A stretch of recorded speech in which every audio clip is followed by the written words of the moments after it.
Hi hello నమస్తే welcome to our channel. నేను మీ Charmi. Present ఏపీకి సంబంధించి వైఎస్ఆర్సీపీ అధినేత అని చెప్పొచ్చు. ఒక విధంగా ఆ పార్టీ స్థాపించింది వాళ్ళ ఫాదర్ అయినప్పటికీ వైఎస్ రాజశేఖర రెడ్డి స్థాపించిన ఆ పార్టీని కంటిన్యూ చేస్తూ వైఎస్ జగన్మోహన్ రెడ్డి ఆ పార్టీలో ఆయన 11 మందితోని 11 సీట్లు గెలవడం జరిగింది. ఈ విషయం మనందరికీ తెలిసిందే.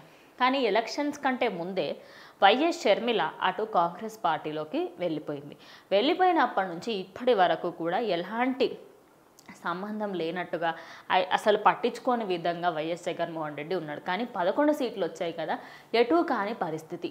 అటు అసెంబ్లీలో ప్రతిపక్ష హోదా లేదు, మాట్లాడే అధికారము లేదు. ఇలాంటి సిచ్యువేషన్లలో ఇటు టీడీపీ ప్రభుత్వం కూటమి అంతా కలిసి ఆయనని జైలుకి పంపిస్తే ఎవరు పార్టీని చూసుకోవాలి అనే డౌట్ ఆయనకి వచ్చిందట. వచ్చిన వెంటనే విజయమ్మని గురించి ఆలోచించారు.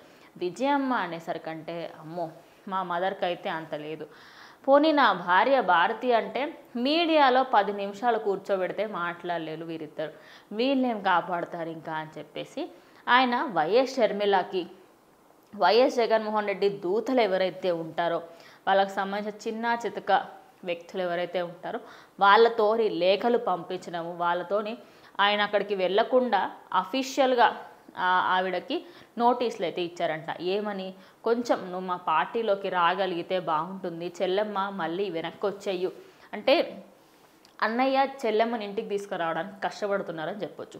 ఒక విధంగా చూసుకుంటే అన్న చెల్లెల పాటలు గుర్తొస్తున్నాయి ప్రతి ఒక్కరికి. అయితే ఇక్కడ మీరు చూసుకున్నట్టయితే వైఎస్ షర్మిల ఎప్పుడైతే పార్టీ మారిందో తన కొడుకు పెళ్ళికి సంబంధించి ప్రతి ఒక్కరికి కార్డ్స్ ఇస్తున్నప్పుడు ఎల్లో కలర్ శారీ కట్టుకొని పెళ్ళి కార్డ్స్ ఇస్తోంది అని చెప్పేసి చెల్లెలి చీర పైన కూడా కమెంట్ చేసే వ్యక్తికి ఇప్పుడు ఆమె జాయిన్ అవ్వాలి అని చెప్పేసి, ఎందుకంటే ఓడిపోయిన తర్వాత విలువ తెలుస్తుంది కదా, అందుకని చెప్పేసి జాయిన్ అవ్వు చెల్లెమ్మ అని చెప్పేసి చెప్పడం జరిగిందట. దానికి ఆమె ముఖం మీద నేను నీ పార్టీకి అసలు రాను, నేను కాంగ్రెస్లోనే ఉంటాను అని చెప్పింది. అయితే కడపలో మళ్ళీ ఎలక్షన్స్ జరిగే అవకాశం ఉంది. అక్కడ ఆయన ప్లేస్లో కడపలో ఉన్న మంత్రి ప్లేస్లో ఇటు షర్మిలని పెట్టాలి అనుకుంటున్నారు. అలాగే కర్మగాలి టీడీపీకి సంబంధించి ఏదైతే ఆయన పైన కేసులకు సంబంధించి ఆయన జైలుకి వెళ్ళే అవకాశం వస్తే షర్మిల పార్టీని ముందుకు తీసుకువెళ్ళాలి అని చెప్పేసి ఆయన కోరుకోవడం జరిగింది. సో మొత్తంగా చూసుకుంటే ఎలక్షన్స్కి ముందు ఒక సైడ్, ఎలక్షన్స్ తర్వాత ఇంకొక మాట అన్నట్టుగా ఉంది.